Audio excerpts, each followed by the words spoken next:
দেখ টিঙ্কু আর টিঙ্কুর বড় ওই ঘরটাই শুবে, মা ওই ঘরটাই শুবে, ঠিক ওটা শুবে, তুই আর আমি কোথায় ছাদে শুবো, ওই গদির ঘরে আমরা শুবো না।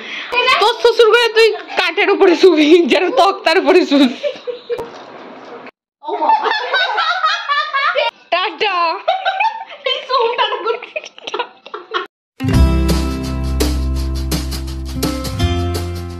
সকাল সকাল ফ্রিজ খুলছি, তাই না? দেখে হয়তো ভাবছো যে সকালবেলা ঘুম থেকে উঠেই এখন সবে কিন্তু 6টাও বাজেনি। এখন সব কিছু আমরা কালকে আগের দিন সব রেডি করে রেখেছিলাম, আলু, পটল, পেঁয়াজ, আদা, রসুন, মানে সব কিছু, যাতে আজকে সকাল থেকে আমাদের একটু পুজো আজার কাজও আছে, তার ওপরে হচ্ছে রান্না বান্নারও আছে। তো সেই জন্য আমরা আগের দিন সব কিছু মা মেয়ে মিলেতে জোগাড় করে রেখেছি। তো চলো সেগুলোই এখন আমি একে একে ফ্রিজ থেকে বার করছি আর ফ্রিজটা খালি করছি, কারণ আবার ফ্রিজে সব রান্না বান্নার পর ঢোকাতে হবে। এখন শুধু কাঁচা আনাজগুলো সব বের করে নেবো, যেগুলো রান্না বান্না হবে। চলো ভিডিওটা দেখতে থাকো আর সঙ্গে থাকো, বেশি কথা বলবো না, দেখতে থাকো পুরো ভিডিওটা।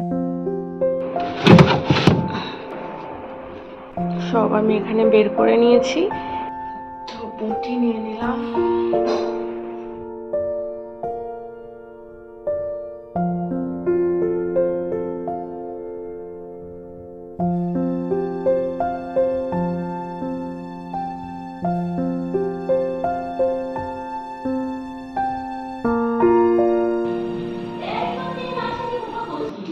এটা আমাদের নিচের ঘরটা।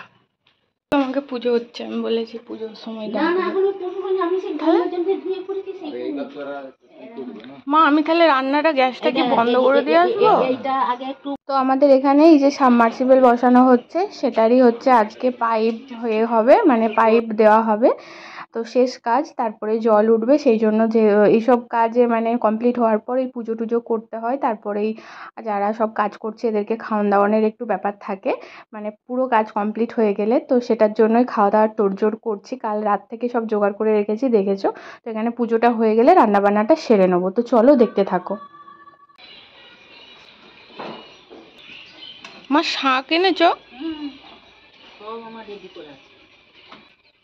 বাজাও।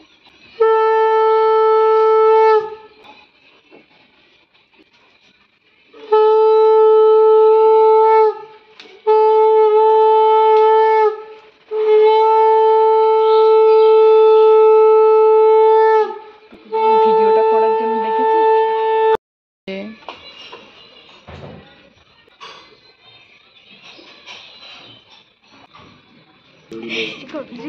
হ্যাঁ, ওর ভেতরে একটা মিষ্টি দিতে হয়, ফুল দিতে হয়। এই জলের টপাং করে পড়লো। জল পড়বে নি তো, নিচে ভালো জল আছে, মিষ্টি জল নয়, মিষ্টি জল, মিষ্টি জল। শাক বাজাও মা, পাইপ ঢোকাবে তারপর।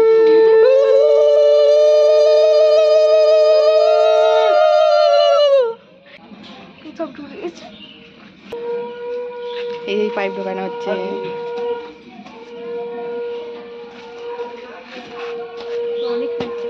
অনেক জায়গা।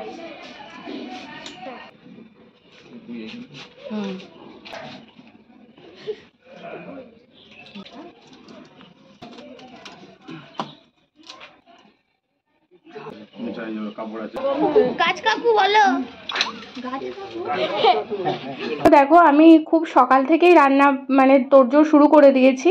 এখানে চিকেনটা মানে মাটনটা ম্যারিনেট করে রেখেছি, এখানে চিকেনটা ধুয়ে জল ঝরতে দিয়েছি। আর মাছের মাথাও এখানে আছে, পুঁই শাক হবে, পটল ভাজাটা আমার কমপ্লিট হয়ে গেছে, আর আলু টালু সব ভেজে রেখে দিয়েছি। আর এখানে মুগের ডালটাও আমি করে রেখে দিয়েছি। আর এখানে হচ্ছে পুঁই শাক দিয়ে মাছের মাথা হবে।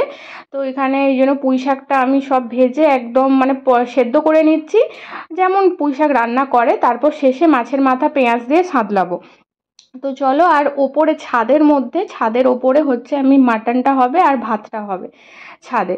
আর এইখানে তোমাদের সাথে কথা বলতে বলতে দেখো আমি এখানে চিকেনটা কমপ্লিট করে নিয়েছি। চিকেনের কিছুটা গ্রেভি রেখেছি, আর ছোটো বোন গ্রেভি খায় না, তার জন্য একটু কষা রেখেছি। আর এখানে পুঁই শাকের চচ্চড়িটাও আমার রেডি হয়ে গেছে, এখানে কিছুটা তুলেছি, ওখানে কিছুটা তুলেছি। তো আমরা ছাদে চলে এসেছি। ছাদে এবার বড় উনুন লাগিয়ে দিয়েছে মা, এবার ছাদে মাটনটা করব, চলো দেখতে থাকো। 4 থেকে 5 জনের রান্না করা আর 17 থেকে 20 জনের রান্না করা সম্পূর্ণ কিন্তু আলাদা।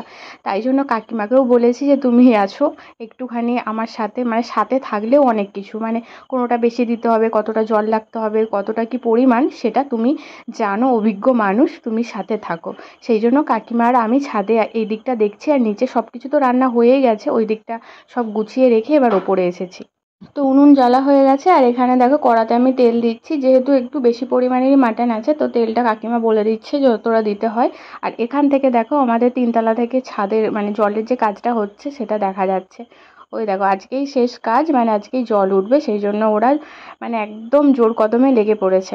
আর এখানে দেখো আমি পেঁয়াজ ভাজছি, অলরেডি পেঁয়াজ ভাজা ভাজা হলে তারপর যেমন হয় মশলা কষিয়ে তারপর মাটনটা করব।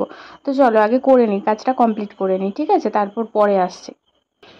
এবার মাংস দেওয়াটা একদম হয়ে গেলে তারপর দেখাবো, কারণ খাসি মাংস যদি পুরো ভিডিওটা করু 1 ঘন্টা 3 ঘন্টা একটা বই হয়ে যাবে। তো রাঁধুনি দাঁড়িয়ে গেছে, দাঁড়িয়ে মাংস রান্না করছে, কারণ বসে মাংস রান্না করা যাবে না, একদম কষিয়ে কষিয়ে তুলতে হবে। মাংস পড়ে যাচ্ছে কড়াতে।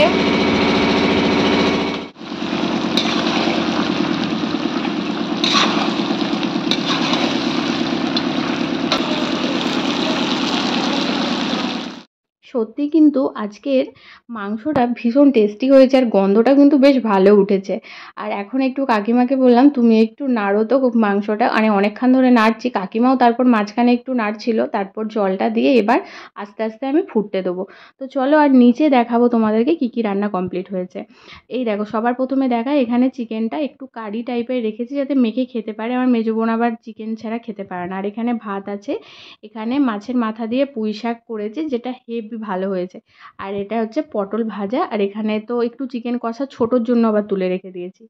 আর এখানে হচ্ছে ছোটোর বাচ্চারা খেতে বসে গেছে, এটা হচ্ছে সায়ন টেপির দাদা, ঠিক আছে। আর বাচ্চা আর দুটোকে আমার মানে বোনকে টেপিকে আর সায়নকে খেতে দিয়ে দিয়েছি। তারপর হচ্ছে যারা যারা আসবে তারপর আস্তে আস্তে খেতে দেবো। তো এখানে হচ্ছে বাবা আবার মিষ্টি একটু ছিল, মিষ্টি কিনতে গিয়েছিল। আর ছাদ থেকে দেখো আমাদের মাটন নামছে, মা আর কাকিমা মিলে মাটনের কড়াটাকে নামাচ্ছে। দেখ কিসের কড়া নামছে।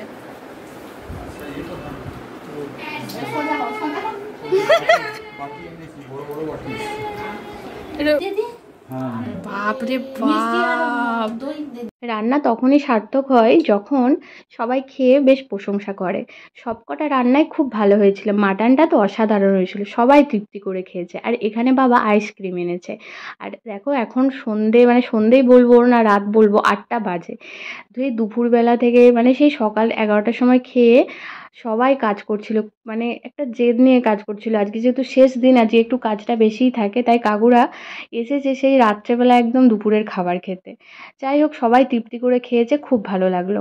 আর এখানে হচ্ছে আমার মেজো বোন এসেছে, কালকে যেহেতু ভোট তো মেজো বোন এসেছে, সাথে আরও একজন এসেছে সুদীপ। আসার কথা ছিল না কিন্তু একটু কাজের জন্য এসেছে, যাই হোক যেটা হয় ভালোই হয়। মেজো বোন এসেছে, বাস বন্ধ, আমাদের হাওড়া থেকে বাস ছিল না, তাই সুদীপ ছিল বলে ট্রেন হয়ে আসতে পেরেছে। তো চলো ভিডিওটা দেখতে থাকো। এইখানে এই যে আইব্রো করে সব, ও আবার আইসক্রিম নিয়ে চলে এসেছি, সব সন্দেশগুলোকে শেষ করে দিয়েছিস। আর একটাও নেই, একটাও নেই। ও মোটামুটি 5টার মতো মনে খেয়েছে, আর আমি 2টো খেয়েছি। ওনাকে কিছু খাইনি, আইসক্রিম সব নাকি মিষ্টিরা খেয়েছে। ওই দা আমেরিকান নাচ খেয়েছে, এটাকে 2বার খেলো, এটা নিয়ে দেখছিস কি না, আমি এইটা নিয়ে 2বার খেলাম, এর আগে একবার খেয়েছিলাম। শোনো ওকে রাতে কিন্তু আইসক্রিম দিবি না। না এটা আমি বাবাকে আনতে বলেছি, তোর ওই নিচের আইসক্রিমটা তোর ফুলের না ওইটা বাবা বাটার স্কচটা আমি আনতে বলেছি কি বলিনি বল দিদি। গাইস তোমাদেরকে জিজ্ঞেস করছে, তোমরাই উত্তর দাও। না আমি গাইসকে করে দিয়েছি, গাইস তোকে জিজ্ঞেস করছি বল আমি বাটার স্কচটা আনতে বলেছি কি বলিনি, বল সব বলেছি কি বলিনি। হ্যাঁ বলেছি। তাহলে ফ্যান্টাস্টিক দিল মেরা লে। আমি আবার মানে কাজটা সেরে সবে মিস্ত্রিরা খেয়ে গেল, আমি আবার স্নান করেছি, আবার স্নান টান করলাম এই সন্ধ্যাবেলা। খেপি খেতে বসে গেছে, চলো একটু খেপিকে দেখি। এটা ধর তো, খেপি তো আবার খাসি মাংস খায় না। মুকা খেপির চিকন কা সবজি। মা ওখানে শাক চচ্চড়ি আছে। হ্যাঁ ও মা এই যে দেখো, এইটা বের করবো, একটা বাটিতে গরম করে ওর মতো দাও এইটাতেই, তাহলে ওইটা এখন বার করবো না। মানে ওইটা বেশি জল দেবে না, না হলে দাও আমাকে। এই এমনি গরম করলে হ্যাঁ তাহলে তাই বলো মা। ও ডাল দিয়েছি তো, বেশি গরম করা যাবে।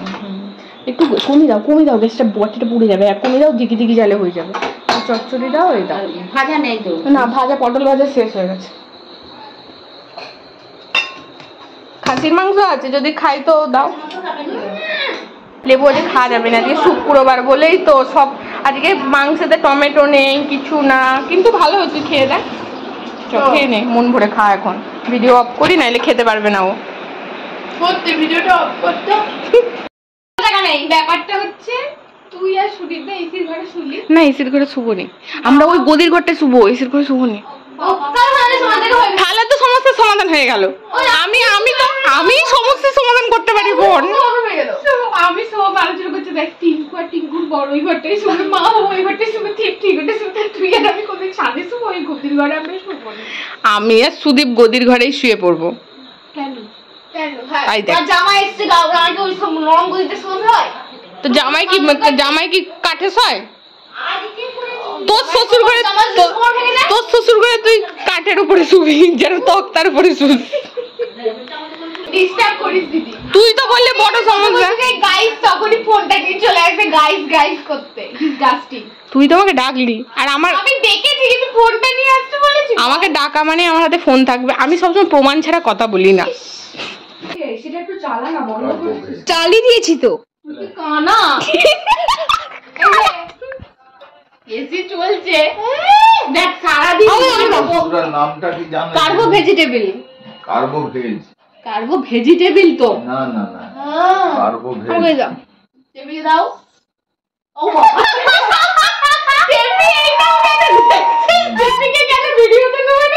তুই ভাই সত্যি তুই হেভি স্মার্ট হয়ে যাচ্ছিস। গাইস এখন 9:45 বাজে। তো আরেকজন কিন্তু দেখানো হয়নি যে সুদীপ এসছে সাডেনলি একটা কাজের জন্য। তো তৃপ্তি আর সুদীপ একসাথে এসেছে, আর আমি তো আগে এসেছি, জানি যে ওরা আসবে না, আমি একাই এসেছি। তৃপ্তি আসতো, কিন্তু সুদীপের একটা কাজের জন্য ও মানে আসলো আর কি। মানে ভগবান যেখানে মানে চাই তো আসবে, তাই আমি ভেবেছিলাম হয়তো 3 দিন সুদীপকে দেখতে পাবো না, কিন্তু ঠিক চলে এলো। যে সুদীপকে দেখাচ্ছি না, ও মনে করে শুয়ে পড়েছে। তো চলো গাইস, কালকে হচ্ছে ভোট দিতে যাবো, কালকে ভিডিওটাও আসবে। আজকে ভিডিওটা কেমন লাগলো প্লিজ বলো। আর চলো টাটা বাই গাইস। তৃপ্তি টাটা কর। টাটা। সোম টাটা কর। টাটা। সোম টাটা কর।